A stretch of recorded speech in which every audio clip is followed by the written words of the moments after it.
Okay, episode number 4. 4. Yes. Okay, in from 0 to 100. Yes. Which is the new podcast initiative that we have launched at Fast Track in order to get a little bit under the skin of what kind of high growth, lots of change, like messy change, lots of change, and what that means and how it looks like and how trying to drill into what that looks like Under the hood.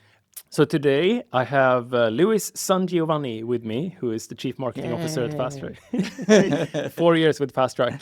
4 What's the one word yeah. that is Oh, wow. summarizes your journey? I don't know, high pace. High pace. Yes. Okay, It's probably 2 I'm words, okay with a that. combined All word, right. but yeah. What's the one word that would summarize me then? I asked for it. Sorry. Intense. That's good. That's good. It's good. So I mean, we need to get to know Louis a little bit. So we need to go through a little bit of like you starting at Fast Track and like things like that, but also like a little bit. What did you do before Fast Track? I've always been in kind of communication and marketing, like pretty much all my life. Yeah. Like my professional life.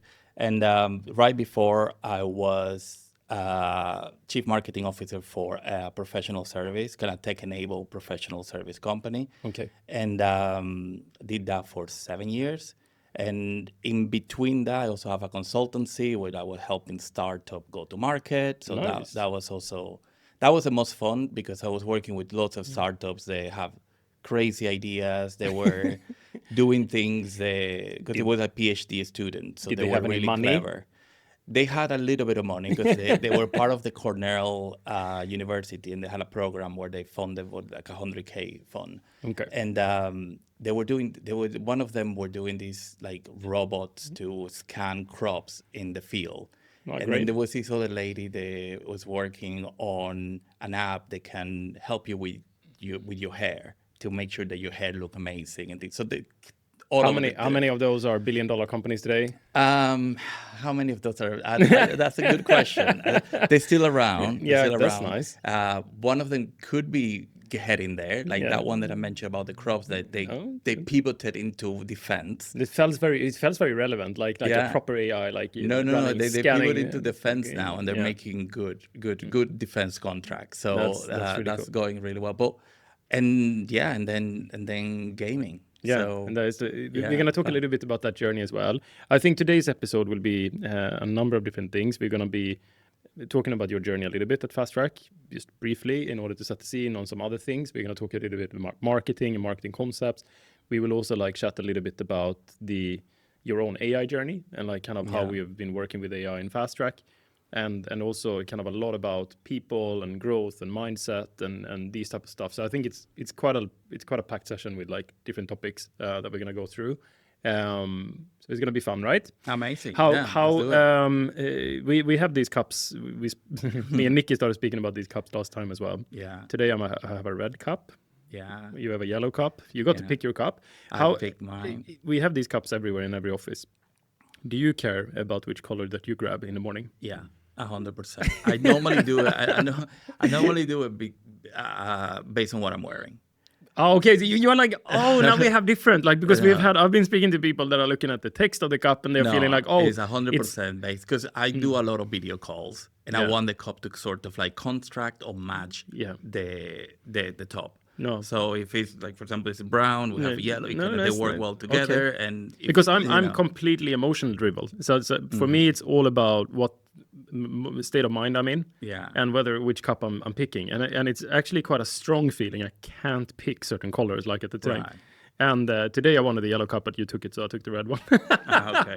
No, for me, it's that. It's like what kind of look the best. I mean, even marketing, right? Like I in know. my head, it's quite kind of visual in many ways. So Yeah. I'm always looking for contrast. What's been your favorite marketing campaign or at Fast Track, you think? We're gonna compare notes now.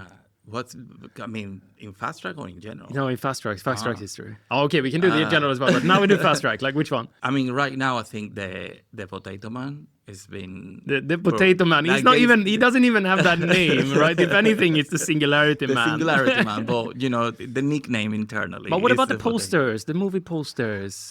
They were so good. They when were came really out. good, and I think the movie posters were quite visual and the lovely story behind them.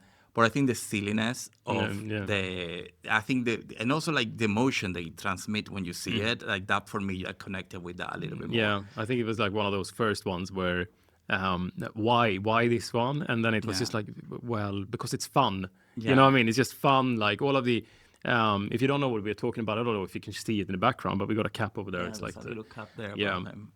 And it's been a bit of a journey. I think I don't think any other if I reflect on my own time being spent and how much time I've spent on merch in this company. Like I don't know, like we have a lot of important decisions to make every week, but like for some reason merch is like in the t-shirts, like I have it today. Yeah. Do you remember when I turned up at the office and I was just like, here, I bought a t-shirt. Here it is. You know, like, Lewis, help me, please. Like, can we send it to the merge provider and see if they can cut a t-shirt that is like has this fit, and then print on it. When it comes to merch, it's like the length that we go through to. It's all very, very. You know, I think the attention to detail when it comes to merch is insane.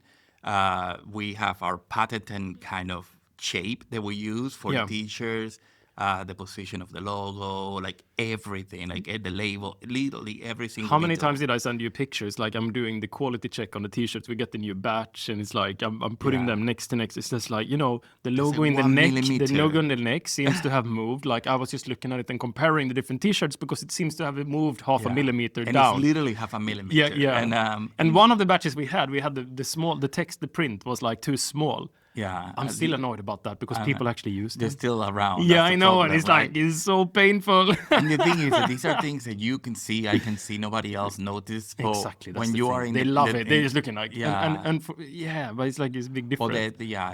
But it's also, you know, we take a lot of pride when you then see it out and you see that actually. The merch that we're putting out could be, you know, a fashion brand that is doing that. Because can I give a spoiler to everyone? It's just like there's been one piece of merch that Chris has wanted to do since we started the company, which has never been done. Yeah. Which is now being done. Yeah. Yeah. It's a deck of cards. Yeah. Yeah. So he's like, we're like, it's such a weird time as well because this would be the least. I guess back then everyone was playing poker and like we have a history in poker, like as founders and stuff like that. But then. Like when I told him the other week, I was like, we're gonna fix those cards. Now we have the concept. Actually, he told me like, Simon, we need to do a deck of cards. So I know, but we have the concept to link it to, which is something that's coming up. But that would really this is true. This is true. Know. But I think the it's nice. It's actually something, you know, the whole idea of a game box. You know, like the fact that you can give people a really nice deck of cards and maybe some other stuff like we've learned from different cultures. They play different games and so on, and be able to. I think it's great because it attaches kind of an emotional memory into something that you're handing out. And I think for us, I said at least that I felt a little bit like watered out with the t-shirts right now. But then at the same time, I know everyone is loving it, like coming up to the show and like getting a t-shirt. They text me, they're collecting them and they're like, well, it's a new edition. It's a new edition of the t-shirt. But yes. Which t-shirt has been your favorite? Has it been the Singularity Dude? No, actually, I think the controversial opinion, because I know it's not everyone's favorite. Yeah. But the foil one with the gold.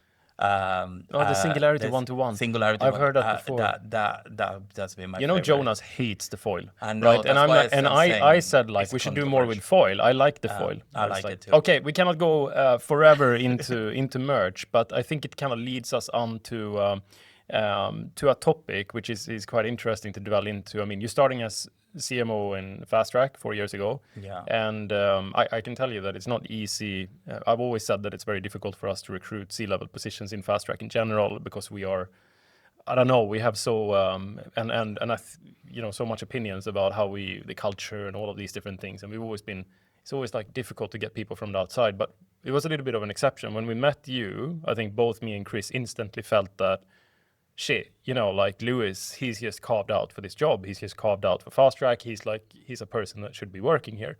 Did you feel that in interviews as well? Like, you know, my interview with you was the weirdest interview I've ever had in my life. Really, but you need to tell me as well because you said I think we didn't have the same experience during the interview process. You didn't know. I'm okay, spoil it. Some secrets here too, because one of the secrets is that I didn't really know the job was, I was living in the UK. I didn't know that the job was in Malta when I was talking to you in that interview.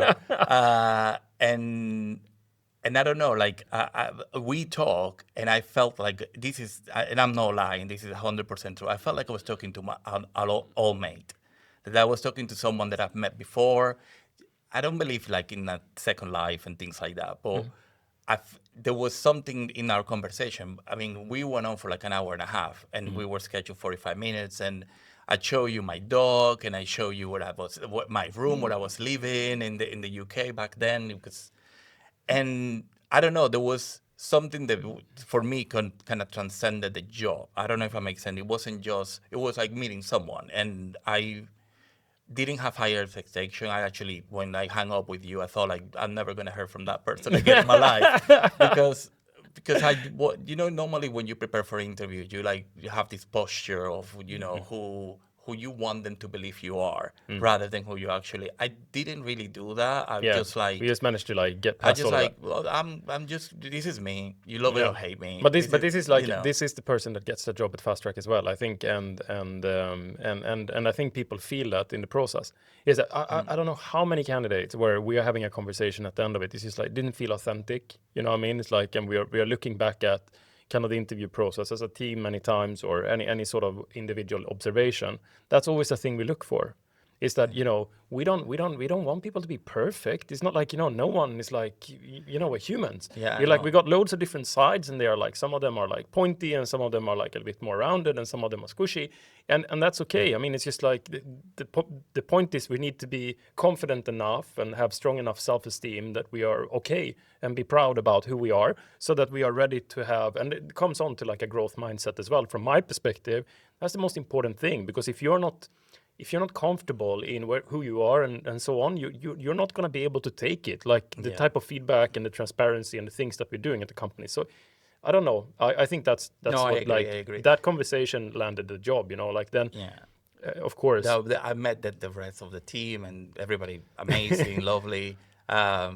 I remember I counted. I did like 8 to 10 interviews. Yeah, there is no shortage of interviews. No, we want to be sure about it. But it was a fun process, because everyone I met was, give me so much insight. I took so much from each of the conversations as well. And I think if there has been one thing, we never really come on to that in any of the other talks that I've had in the rest of the podcast with the rest of the people. So we might as well talk about it now. I think one of the main reasons why Fast Track has been successful in the growth and everything that has been going on is precisely that. It's the fact that we have spent so much time and dedicated and devoted so much time at protecting the culture. And I remember having conversations with people. Some of them have been with Fast Track, 8 or 9 years now. And they came up to me when we were having one of the growth summits in Valletta. And, oh, Simon, this place is great, but we're never going to be able to maintain that as we grow, we're going to be bigger, and then you're going to lose all of that, and you're going to lose interest, and you're going to step out, and you're going to sell all of your shares in Fast Track, and you're going to be, and then it's going to be, so when is that happening? And he was almost getting angry and worked up when he was talking about it, because he was so happy about the moment, and then, you kind of step out. And I was like, no. It's like, I didn't believe that. I feel like, no. And then every time I've been touching in with the team, I mean, okay, like the company has dips and it has its highs, right? It's not like every week and every month of the year is the best month of the year. But in general, everyone has been saying the bigger that we've been getting, the more people we've been onboarding, the better it's become. And the process, the interview process that we have, or interview, the fact that we take it so seriously, who we hire. Yeah. And I find that a very important decision, because you don't play with people's decision. If you make a decision to come to Malta, let alone move to Malta, bring your partner, set up a life over here, and we could have done more discovery, or we could have done, a little bit extra work, or paid more attention during the process to ensure that you're at least 90%, 95, 96 probably, percent accurate that you will be successful in your job. We should do it. No question, right? It's out of respect to you. And it's out of value for the company in our own time. I mean, exactly. Especially people moving from other jobs, things like that. It's a win-win in that case. And I think the fact that you still see everyone today, which I think is like, we all been like, it will come to a point that it's not scalable, that it's not. But actually, it makes sense, and I agree that protecting the culture as we scale has been it's been on focus. Like I don't think it's something that happened by accident. It's been really deliberate. There's an agenda to it. We want to make sure that everyone that comes in have that kind of personality cues a little bit. They gel well with not just the team, but kind of the mindset of the whole.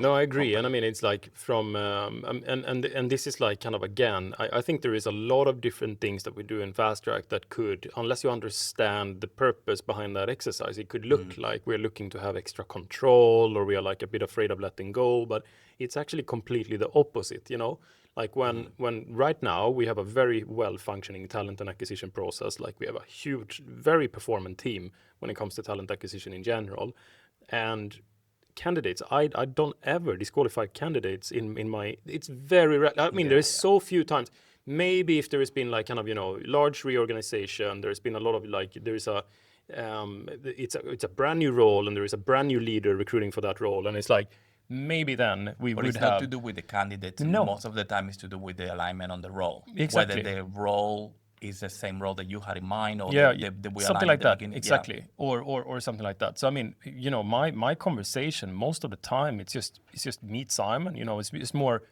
and I look at it this way. It's like if you're starting in a company like Fast Track and it's a founder-led business, clearly like a very strong culture that is fostered from a lot from how I think.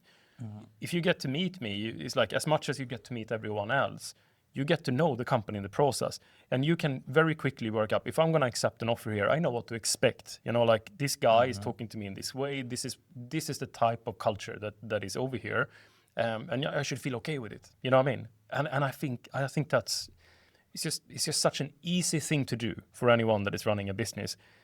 But no one does it because they think it's too valuable of their time to just do. It's like I just don't think like that. I think the culture is everything. It's like that's our biggest moat. You know, it's the culture in the company. Yeah, and I think that's evident in many in our all hands on Friday, the weekly Friday business, where you speak to the whole of the company and you share information, like the whole way of how we work together and how the teams work together. I think there was also one of the biggest shock moving from a 700 people organization to a smaller organization. I remember the level of like gossiping and silos and like politics. In the previous company. Yeah, my previous company, like in like, you know, politics and having to get people's buy-in was so difficult. You know, you have to like strategize just to do internal things inside and to get people buy-in and all that.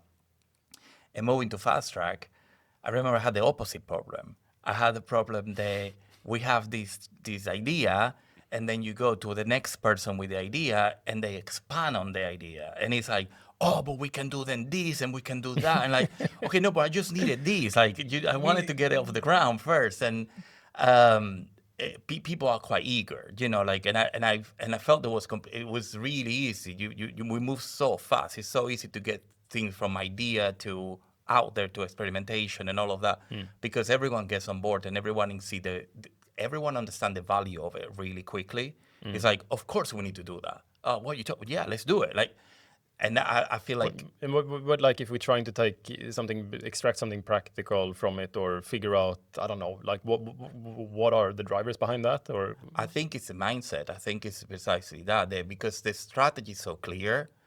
You are so clear when you're talking about where we're heading, and the information is flowing so quickly across teams and all that. Like, everybody kind of knows where we're at and where we're heading, and then when an idea comes that aligns with that strategy or aligns with that thinking, it's like, yeah, that's great, let's do it. And you see people like really easily kind of forming teams, and then that kind of moving through.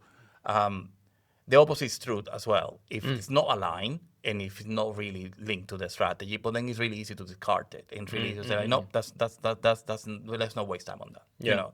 So, but I feel like the the politics, gossiping, things like that, we barely have any of that. I'm not gonna say none because I think every organization have a little bit. Yeah, for sure. But that's not an issue. It's And a very it needs to small do with the component. culture. Yeah, it needs to do a lot with the culture and the people we're bringing in. Okay, so when you, what like okay, I mean when you came in and you started working and so on, like how was it to come into an environment where kind of the two founders were, I mean Chris was the CMO, right? Yeah.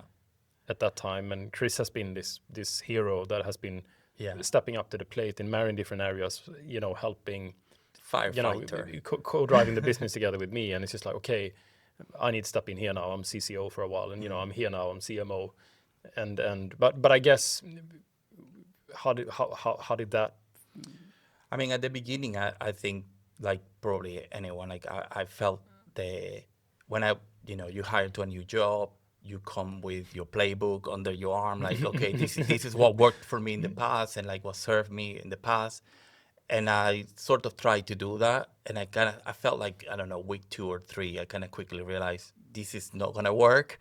And I think it's the founder-led bit. And how does that work then? Like, what was well, the? and then I kind of had to, I think through my time in Fast Track, I've had different approaches to handle situation in different ways. But I had to like quickly adapt my approach and say, no, you know what?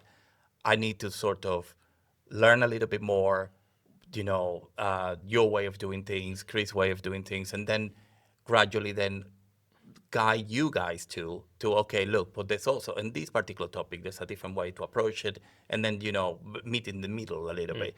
But I think the main shock, and I think I mentioned this to you before, but the main shock for me was, I was part of the board of my previous company, and we've had a large workforce, a lot of strategic decisions, and the level of conversation that happened in the board, the information that was circulating in the board, was very different to what was cascaded down. Okay. That gets diluted a little bit, the message gets tweaked, and what gets down is a fraction of what's kind of been discussed. So it's like almost like there's one conversation going on in one room, and then there is another conversation going in another one. Different room. And I think that was a modus operandi. And I think a lot of companies today work that way. Coming to Fast Track and having a conversation with you and the board and the C-level, the leadership team at, I don't know, 2 p.m. And at 3 p.m., there is Simon in front of the whole company cascading the same information with no filters, with no changes to the message, with no tweaking at all to the whole organization. And for me, that was a huge shock at the start. I felt like, hold on a minute, like, is this safe? Is this okay? Because everything I've learned before is telling me that this is something because you control less. Like it's a little bit about control. And I think after a few months, I was converted. And I'm like, this is incredible. This is why people get on board very quickly. This is why people are expanding my idea instead of blocking it, or instead of like finding excuses not to do it. And it's all to do with information and how the information flow. And then because everybody very quickly, the time is the essence here, know any change of direction, any new ideas, any new priority for the business, they know. And then when you are bringing those topics, you don't have to sell it to them. They kind of know where it's coming from. They know the context. They know where the idea came from, why we're doing it. It's being, for me, that's a huge game changer. Yeah. The transparency. And, No, but I think and it it's goes... not a bluff. A lot of companies talk about transparency like if it's, we're transparent because we send a corporate email with this and the other. No, it's very palpable. It's very real, and yeah, that's refreshing. No, I think you're right in your analysis, even though it's like it's obviously conscious in a way, but I think in Fast Track at least, and the way me and Chris have been thinking, I think we always had a very open mindset that we just need to get people involved as quickly as possible to be able to move faster, and we need to see that the information is out there, or how we're sharing. So I think that's a really good observation. I mean, when I did some work, when we, sometimes we go out and we set up these type of initiatives. Right now we're doing a podcast, but in the past, there was a couple of keynotes that I've done in the past, and you've done a couple of panels and whatnot. And one of the topics that came out, and it's a long time ago now, we started speaking about the AI transformation, and then I started gathering my own thoughts. It's like, okay, what is it going to take for an organization to be successful through the AI transformation? And we're coming back a little bit. I mean, it's touching on some of those learnings, I think, and it's also been fundamentals on how we're practicing it in Fast Track. And I had 3 different things, right? Number 1 was the information architecture in the company. The second part was like kind of purposely design your organization for the change that you're up against, like that. And I can dwell into it a little bit, and then the third one was like the value shift in how we think about value. And those were the 3 pillars that I used that in a couple of different areas, and I wholeheartedly believe in those 3 pillars. And anyone that is up against the change right now, thinking about stepping in and investing in change, but in this particular context, it's very much about how to scale with AI. Mm-hmm. But we're thinking about it. You're talking about transparency and all of that. The organizational design is what we're touching on here. That the hierarchy of the past, the old school type of organizational design where you have silos of pieces of the company. There is certain rooms which you don't have access to, where there is conversations and data being shared that no one else can see. People are not in some cases invited for a slot to present in that meeting, but they're not invited to the whole meeting. And then everyone is siloed out in the whole in the whole organization. It's so distributed and it's so like kind of hierarchical. I mean, it's obviously quite evident on its own, like thinking about it just logically. Of course, it's going to make things move very slow because the people know how many can contribute to your idea if you only have, and how many can bring a reasonable idea. You know what I mean? Like, of course, all of the ideas from the bottom that is coming up, 99% of them are going to be nonsense because they don't have the data or the understanding about the business or the data at the hand at the time to be able to provide a good idea. But then the energy to manage that, right? Because then you have all these ideas coming up. You need people to still be motivated, but they're not aligned because a different conversation is happening up here. It's a lot of energy. You kill it. It's a lot of energy. You kill the morale.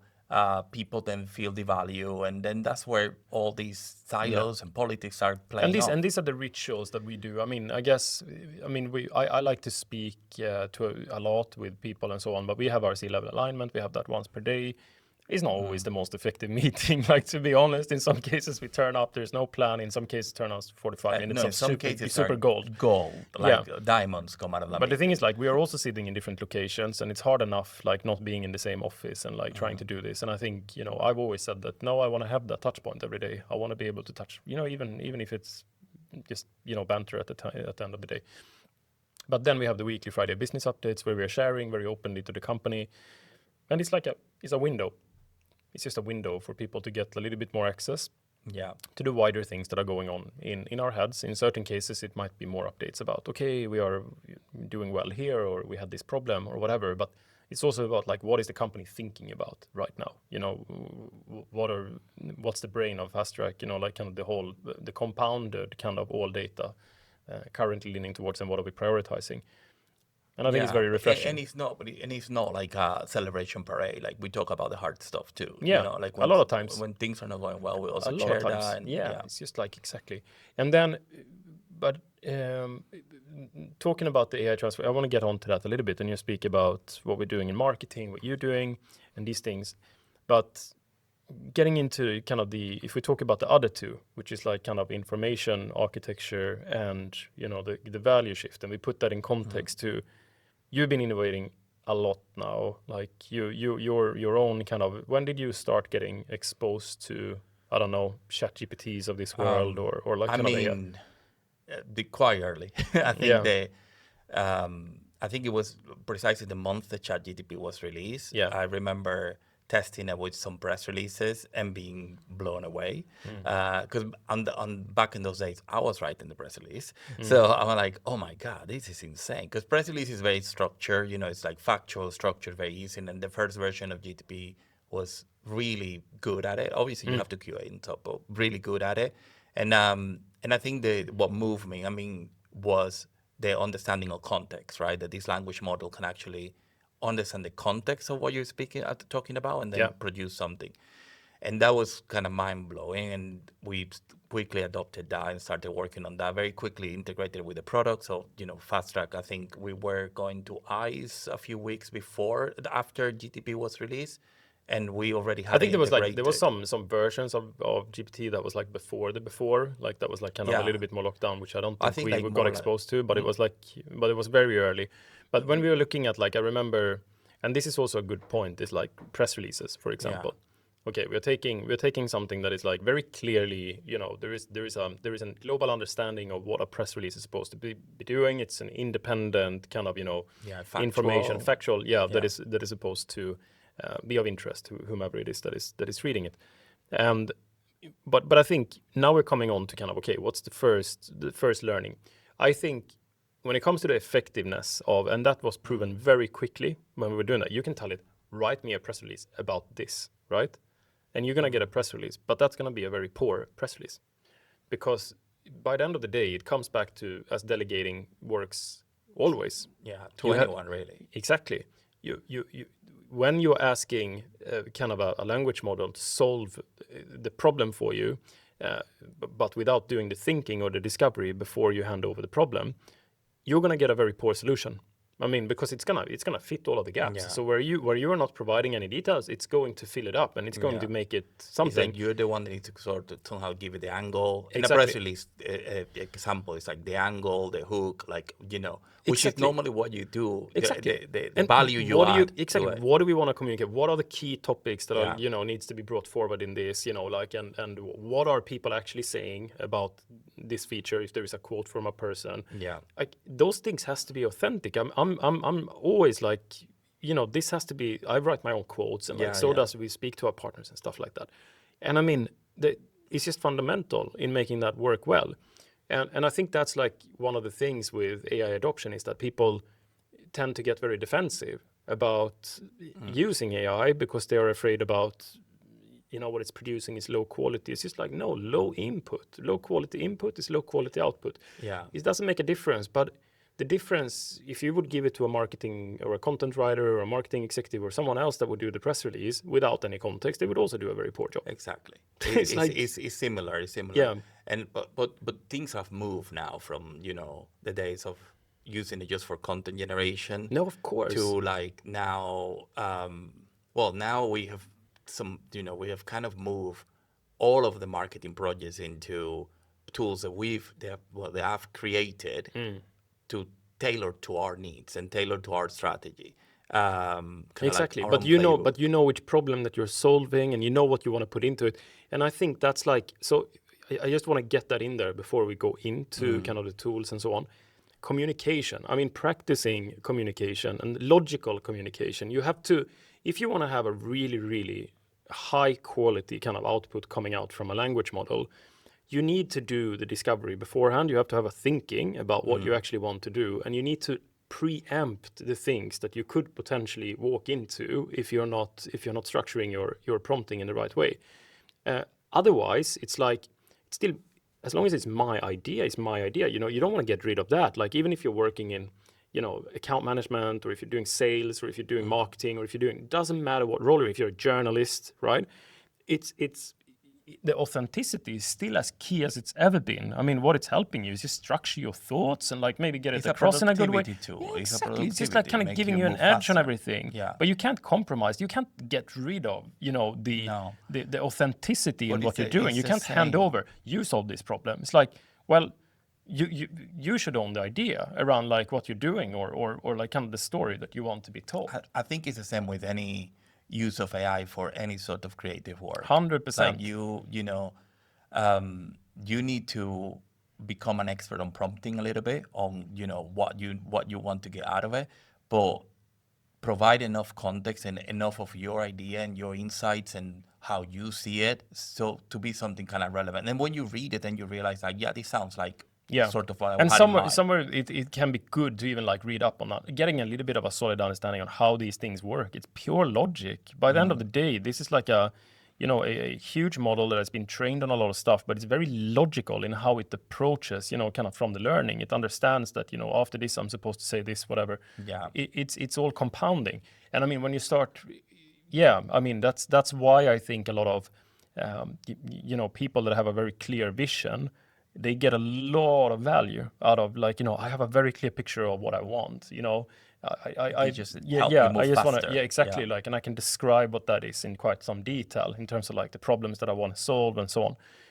And that I think is quite exciting.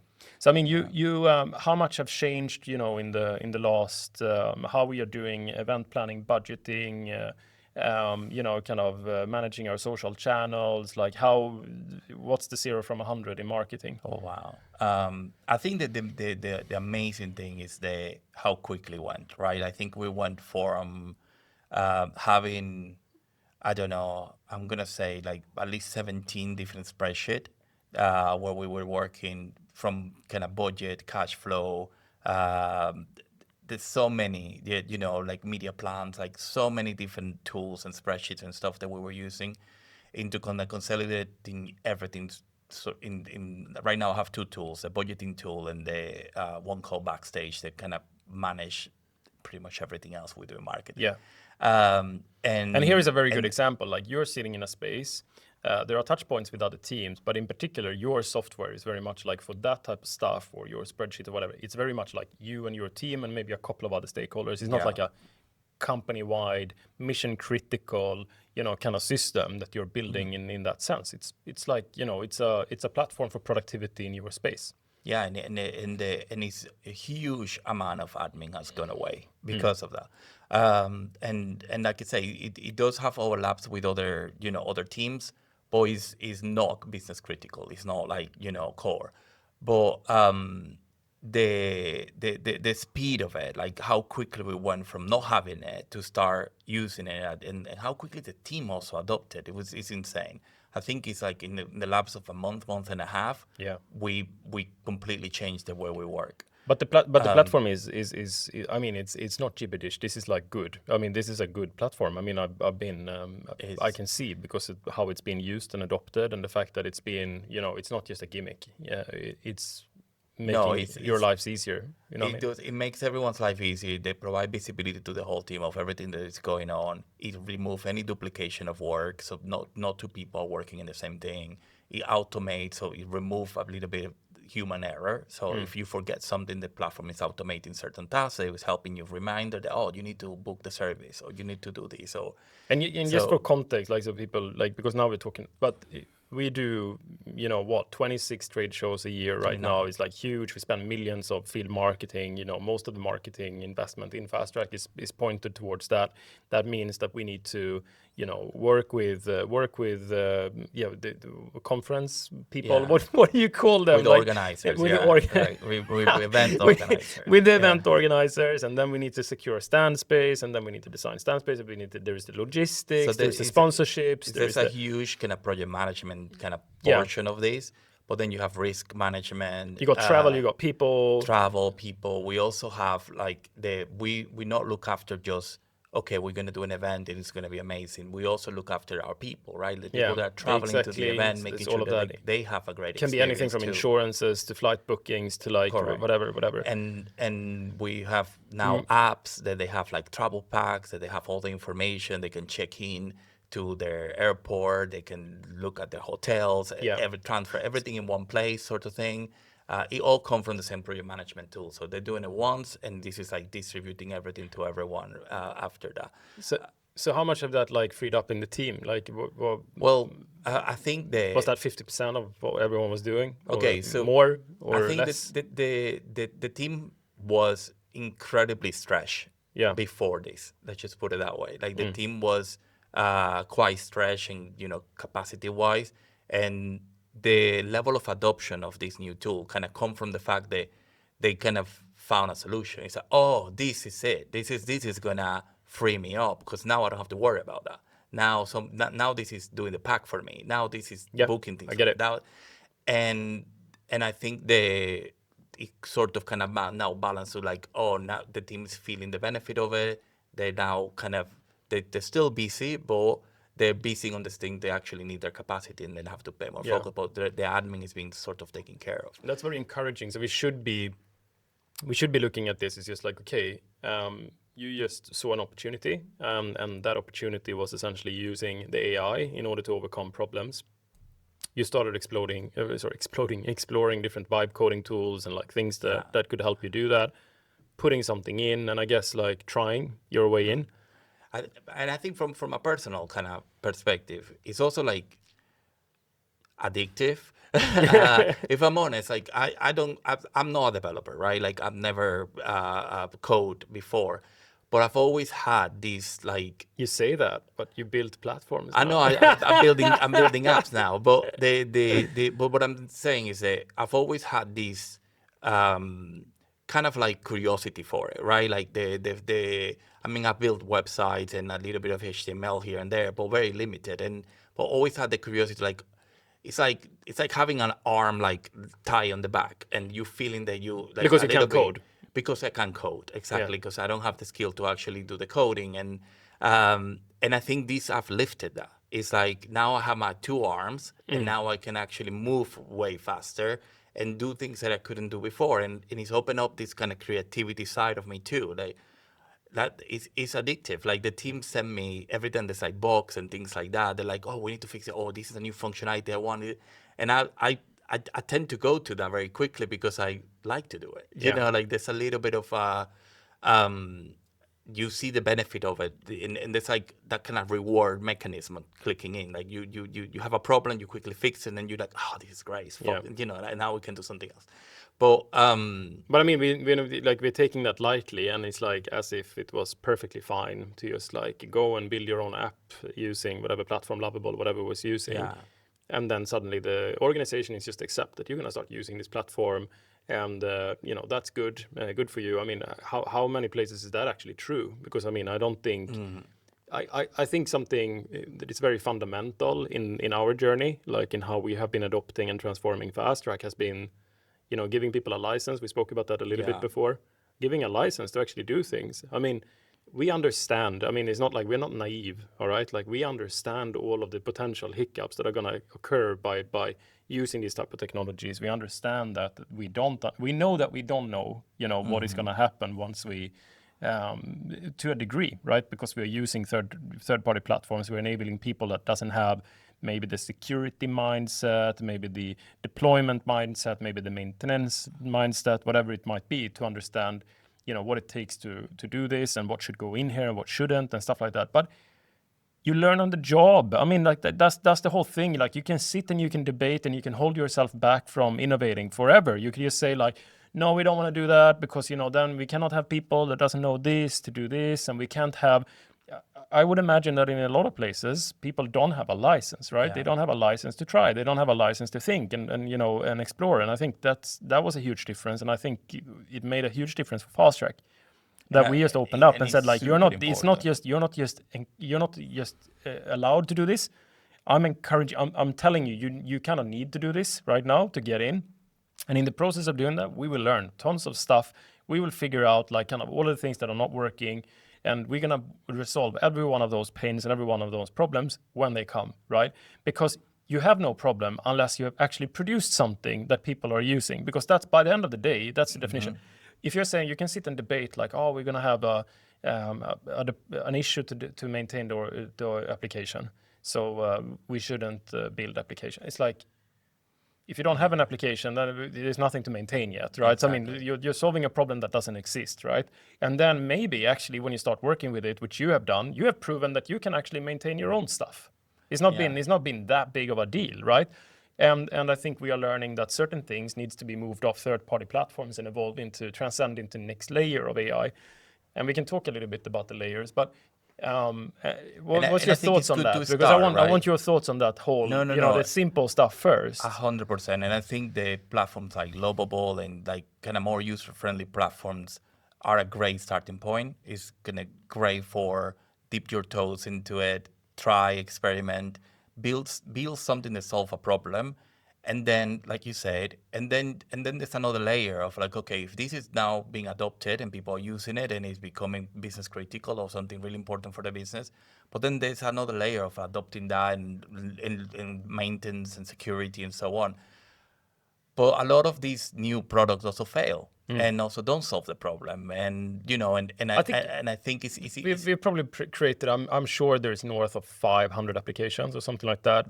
Using various different vibe coding platforms in Fast Track right now, and majority of that is going to be complete failed projects. Yeah. It's no problem. Come on, who cares? Just throw it away. Like seriously, what's important is that that person who went in and prompted and tried to do something learned something in the process. They now know what to do next, right? Yeah. And next time they will pick it up and they will do something that is more valuable because But they see. I remember one of the things we did as a whole, not just in my team, was the survey, right? We did a this is readiness a good one. survey to not just give the license, but actively understand where people were in their journey with AI. So to understand how they feel about it, what are the blockers, what is preventing you from using AI tools or experimenting or testing new things. If anyone wants that survey, and I'm gonna Yeah. test the podcast, right? It's like if anyone wants that survey, they can message Lewis, and Lewis will give you the outline of the survey in case you want to run it in your own company. Yeah. It's fine. We're not gonna just publish it, but if you DM Lewis after the Yeah. podcast, we will provide you. Yeah, because I think the survey gives us that temperature a little bit, and each different teams and what their fears were, like where they are in their journey. Like I know in my team there were some people I think the common denominator was time. Like they didn't feel they have enough time to play Exactly. with it. But then the license was there, the tooling was there. It's more about having the opportunity. And to it do was a bit different, I think, answers and there was a number of different index areas, as we call it so neatly in survey language. But there was a couple of areas of feedback, and I think it varied a little bit amongst the teams. But sometimes, even as an organization, sometimes just creating time for reflection. You know what I mean? Even the fact that people got that survey and it took them half an hour to do it, they had to ask themselves the question, right? Yeah. First of all, you prove as a company, you're saying that this is important to us. We want to ask you what you need in order to be successful with this, right? And then they have various different questions. And in that, it might actually also become clear that I don't have any challenges or I don't have anything. And like, actually, I should just get on with things. Because Exactly. And many I think times, a lot of people did that. yeah. Yeah. And a lot of times it's like kind of the encouragement and all of that stuff, because just write something. I mean, I spoke to an investment banker not too long ago, and met him on a lunch or whatever, and then he said like, and I asked him like, have you ever done an app with this? Is like, nah, but I don't know where to start, and I'm like this, and I was just like, just prompt something, for God's sake, just write something and see. Like, you never asked a question about something. It's like, and then the next morning he texted me. It was just like, and suddenly, boom, you're in. You're in, Yeah, and you yeah. want to just more. You want to feed that. You want to feed that horse. Like, It's you what just I wanna- mean. It's like addictive. Yes, it's amazing. It is. I saw it on LinkedIn, the best source of information.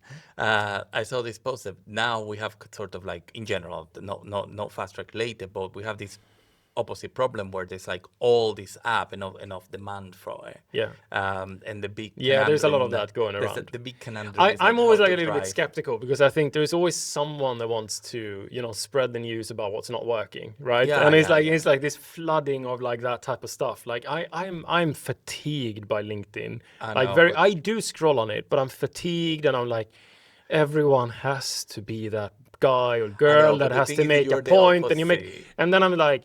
And then I'm scrolling again, and I'm like, and then there's the next guy reposting the same thing as the next guy with their own words, like if they invented, this, and the there's a lot of that. carousels with like, a lot okay, of sorry for ranting, but I'm like a little bit like, I'm a little bit LinkedIn fatigued. No, but there's a little bit of that. But the thing is, you're the opposite. You're normally glass half full type of person, right? Like you are more optimistic than. No, I'm very, very yeah. optimistic. Well, are you not optimistic? I am. But when you look at LinkedIn, a lot of you get is the challenges, right? It's like, because that's what gets the click and gets the views and all that. So people are Media more drawn biased. into the problems a little Your bit. algorithm. It's like, yeah. actually I wanted to like ask you, because we spoke about that a little bit before we kicked off the podcast as well. It was just funny, which realities and which algorithms we are part of.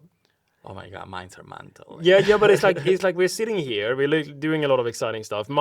And for some reason, because I'm scrolling, I believe everyone sees what I see, right? So I'm living. I know when I think about it, I know that's not true. But my algorithm is specific to obviously to what I like and who I follow and who I network, whatever it might be, or what posts I'm clicking or liking or stopping on. And it's very, I'm very much about, kind of this AI transformation and like especially how SaaS and like other companies like Fast Track and what their funders are doing and like all of these type of stuff, right? So obviously I get very bloated up with this type of stuff, and there is a lot of talk about opportunities and stuff.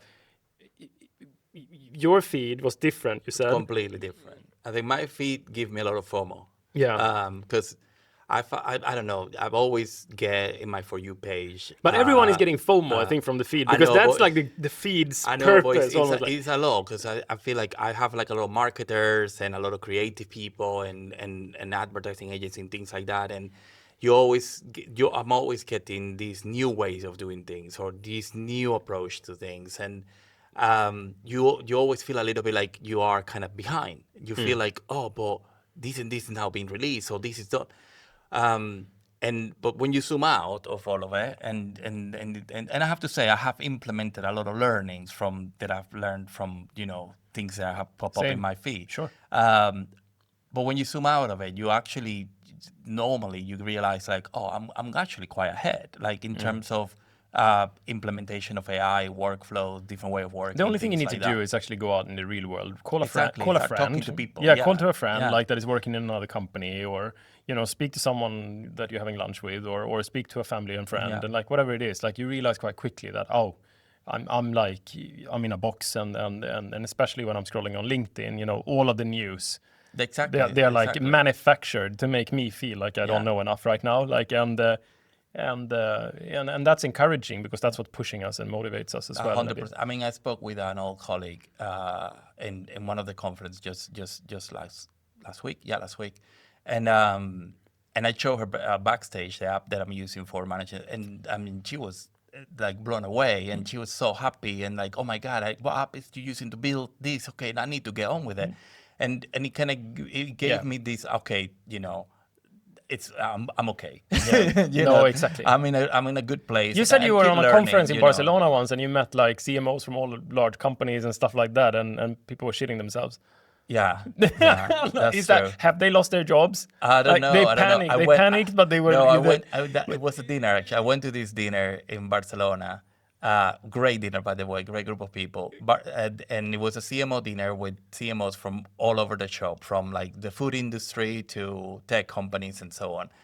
And I think it was nearly a year now back, and everybody was on AI, and the threat of jobs, and everybody, and they were all of them, without exception, had a backup plan. Yeah. I really felt. I think I texted you about it. I really felt like you I don't me have after, a backup plan. Yeah, it's like you told me like I don't have a backup plan. Like everyone I'm speaking to right now, they think they're gonna lose their jobs. It's like this and that. Like they were.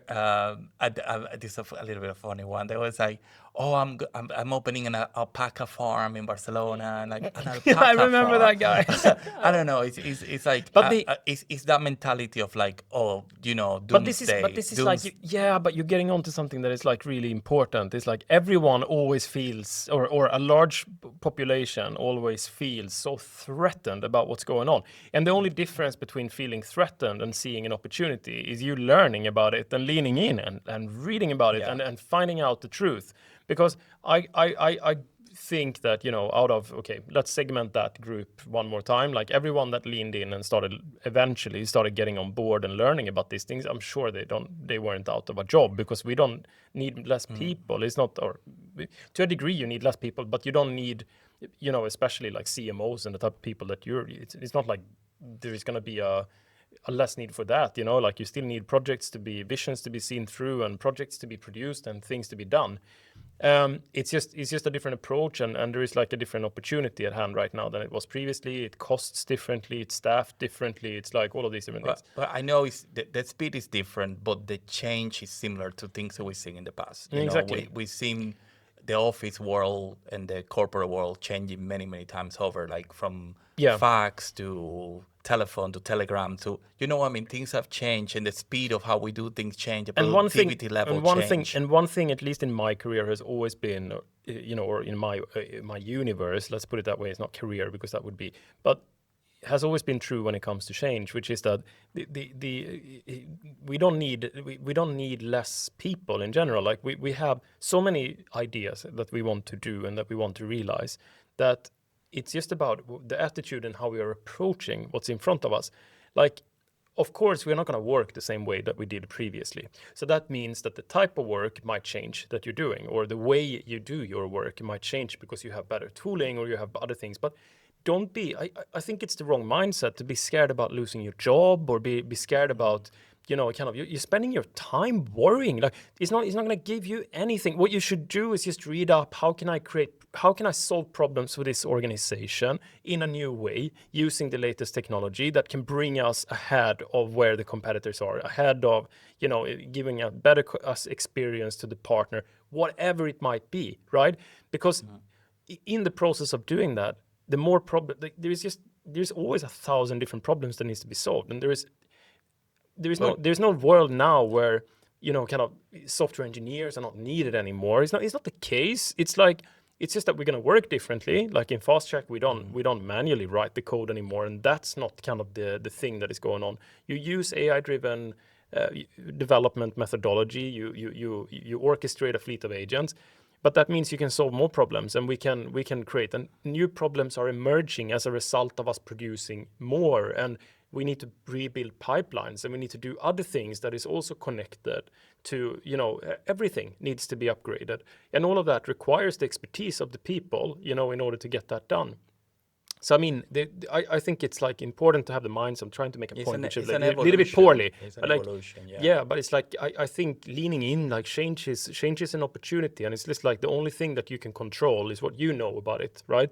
That's not in your control. What the company decides to do is out of your control, right?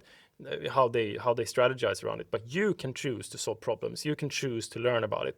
And it's just an encouragement, I guess. It's just like, just do that, because that never goes wrong. But I think you're something, because I do think that it's a mindset that you have that is gonna determine whether you're gonna have a job or not. If that's the attitude. It's the attitude. At the end of the day, if your mindset is not set to like, okay, no, I'm gonna embrace this. I'm gonna really learn it. I'm gonna and work in a different way, because work will be evolving, like you say. But what you control is what you do in that process, and exactly. how you learn it, how you solve it, how you. And you can always do that. You can put yourself in the founder's shoes. Yeah. You could just like turn yourself, like go and sit down somewhere and just think like, this is the company and the environment that I'm in right now. If I were, the major shareholder or the owner of this company, looking at everything around me, what would I do? Yeah. What would I do, and where would I take this company? And then you will probably quite quickly see that, there is a lot of, I need to, how can I aid that opportunity, and how can I help that being achieved, rather than working against it? Because that's something that's always been true. Any company that is, by the end of the day, like people are paid to solve problems, right? To help achieve something. Yeah, mean, everyone understands that there is a period of adaptation and change and all of that, and that has its process. But once you pass that, you're either part of it or you're not. Like there is like, and the company would never, any company would never. I'm not talking about Fast Track. I'm just talking globally. Like there is. You don't want to invest in what's holding you back. That's not a good investment. You need to have a return. You need to understand that, okay, everything that I'm doing here, it needs to generate more income than it is what it's costing me to be here. And it's like, I don't know. It's just a hard truth, but it's there. You know what I mean? But that's true from the beginning of time. AI or no AI. Exactly, forever. Like that whole always has been the case. But I always want to talk about attitude because I love it. I know, but it is true, and I think if your mindset is a mindset of like, oh no, this is great, let's do it. You have a job forever, not just on this AI 100%. situation we have now, but in any other. Actually, in anything in life, really. And I think like that's just that work related. Yeah, and this comes on to like kind of the next thing now. Like we have a reality where I'm seeing things happening in the organization right now, which truly excites me. And I think a lot of people are going through what Lewis has done in this case. You said that you had one hand behind your back because you didn't know a language, or you couldn't code essentially. The next hand would be that you didn't have time to code, so that would be the next thing. So even if you knew how it worked, you probably wouldn't have the time to sit and do it because it was quite time consuming. But now you're building applications, and you are, by fact, you say that you're not a developer, but that's just bullshit because you're building apps and you're a developer. The same goes for a lot of people. In Fast Track, I have a lot of examples of people like that, everywhere from people and culture to product to all parts of the organization, talent and acquisition, whatever, right? people have developed and delivering value now by providing these type of solutions. And when you go back in time, I mean, we are changing the landscape a little bit. Like I think a lot of people are struggling a little bit with the fact that, oh, it's been a privilege, or a certain set of people that were supposed to contribute with certain things in an organization. So if I'm a developer, or if I'm an engineer by trade, and I have the CV and I have the education, I have the license to produce code and put the application out in production. And for that reason, whether I admit it or not, I might feel that other people should not be stepping in here that doesn't understand how this works. And I think that's a little bit of a challenge that organizations are feeling. We are feeling it to a degree. I think not so much, but we're feeling it to a degree. And I think the change is now, like, you have to zoom out a little bit and think about where are we going to be in the future. And I think maybe the best way is to go back in the past. So thinking about how we've been working all the time is that the most fun stuff is always the more complex stuff. So if you're an engineer, and I've been an engineer in my life, right? So I understand what that means. So when I was building websites, for example, or doing some sort of application, and a business person would come to me and they would say, I want to change this link on the website. It's not the most exciting work to do. I mean, to go in and do that, you help them because you know how to do it, you know how to open the code base, and you know how to change it and stuff like that. But that's why content management systems were invented. It's like okay, you're going to want to do a lot of changes to this and publish new pages. Give you something to do yourself. Exactly. I'll build you a system so you can do it. Yeah. How about that? Everyone's happy. And I go back to work and I'm solving more complicated problems, right? And I think it's just going to continue like that. Like you have, that's been CMSs of today and headless CMSs and this and that. Like there is a lot of CMS evolution where in some cases actually the person that is managing the website is actually going quite deep in, it's quite markup, it's quite popular these days and these standards and whatnot. But it's like, it's always been done like that. And now we are like in a new era, which is essentially, there is no limitation anymore. You know what I mean? They don't need to come to me anymore to change the color of that button or to go in and like change a workflow or invent something new or write a new feature in the product. No, they can do it themselves. So what is it now then? Well, that's great. Look at it that way. It's fantastic. We have more people that are going to help us win in the market. Like, sort of, we're going to move it faster. The experience is going to go up. As an engineer, and an architect, my work right now is to ensure that I can provide that in a safe way, like ensuring that I can open up the pipelines and say that, yes, the code that is coming in from this way and the code coming in from this way, that I can create a passage for that I can create the automation, create the right safeguards and safe rails in order to ensure that code to make it into production, which I think is super exciting. Right? That experience, that knowledge is kind of being now you can, because of the amount of code that you can bring into production. Be a bit patient. If you're a software engineer right now, be a bit patient. Come on, let them run into some issues. They will come to you for solutions. Yeah. And by the end of that, there's going to be a little bit of pain because we are learning something new that we've never done before, and that's painful. And then it's going to turn into, there is going to be education, there's going to be pipelines, there's going to be stuff that automates all of that. It's new process, right? We're going to come up with new ways of doing things. They assure that safeguard and what we're putting into production is the right thing and all of that. But I agree, it's a little bit of patience on how these new workflows kind of gel together. 100%. I don't think you should feel threatened. I think you should feel like actually like there is no point of it because it's always been the same. It's just a new same. It's just a new type of problem. And then I see it, finding it very, very encouraging that I see a lot of people right now, like yourself, that has always been a little bit curious about the stuff that is going on, but haven't had the ability to do it. And now they have. And I think I'm certainly going to invest. So if there's people listening, it's like Fast Track, sometimes they listen to this. If you are feeling that you are one of those people, you are going to be empowered to go the 7 miles, whatever we call it in English. I think so, because I really believe in it. I think it's great. I think that, people with a vision and, with clear alignment in terms of what the company wants to do, just give them everything they need in order to run as fast as they can, because it's going to deliver so much value by the end of the day. And I would like to help, people like yourself and because when you're looking at the different levels of AI, you have, if I would speak to my, to my sister, or maybe it's a bad example, but speak to someone, random, and then I would ask, I'm a quite heavy user. heavy user of AI, then they think it's like I'm prompting in Using ChatGPT. Copilot. Yeah, exactly. And they haven't really explored kind of the depths of this. There is a lot of software, obviously, that is like created interfaces that allows you to, for example, create applications. Lovable is a good example of that.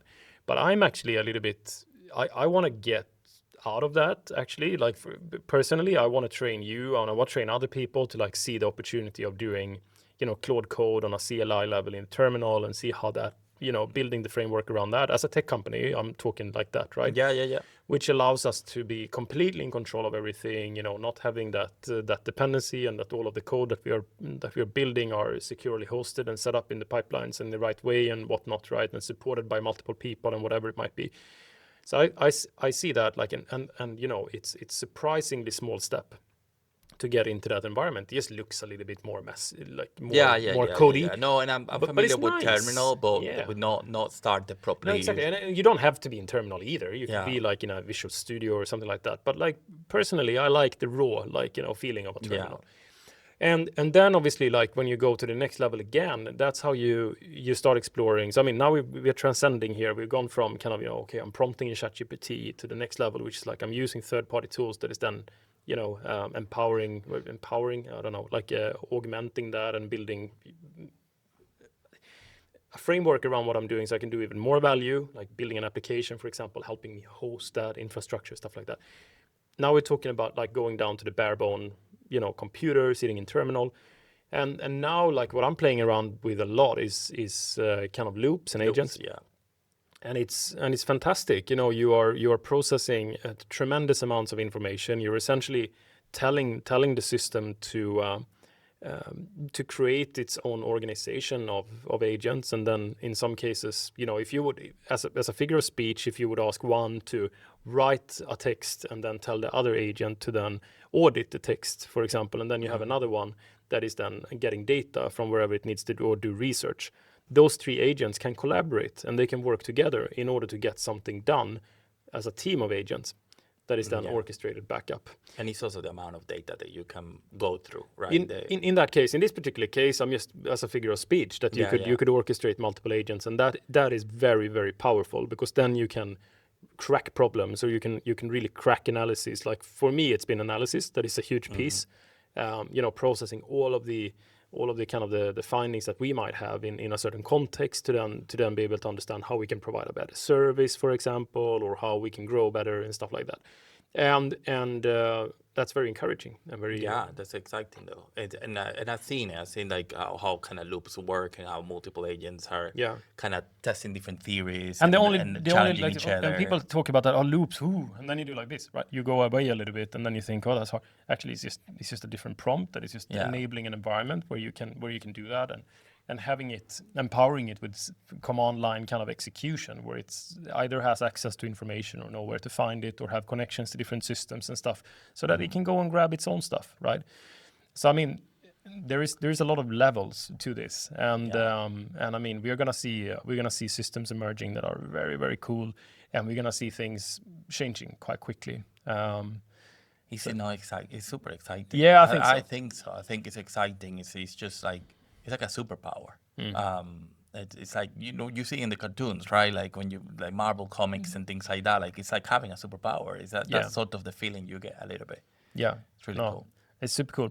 All right, we're gonna round off. It's 1 hour and 7 minutes. Oh wow, that quick. Yeah, I was just having a chat. Exactly, but it took a lot of time. Yeah. But now we're ready, so we're gonna wrap up, because otherwise we can keep going for another 15 minutes. Thank you for having me. Yeah, it's super cool. Thank you, Lewis, for coming. And I think enjoy the episode, and then we see when the next one is coming out. There might be a little bit of a summer break. We're gonna see. Yeah. All right. Thank you. Thank you.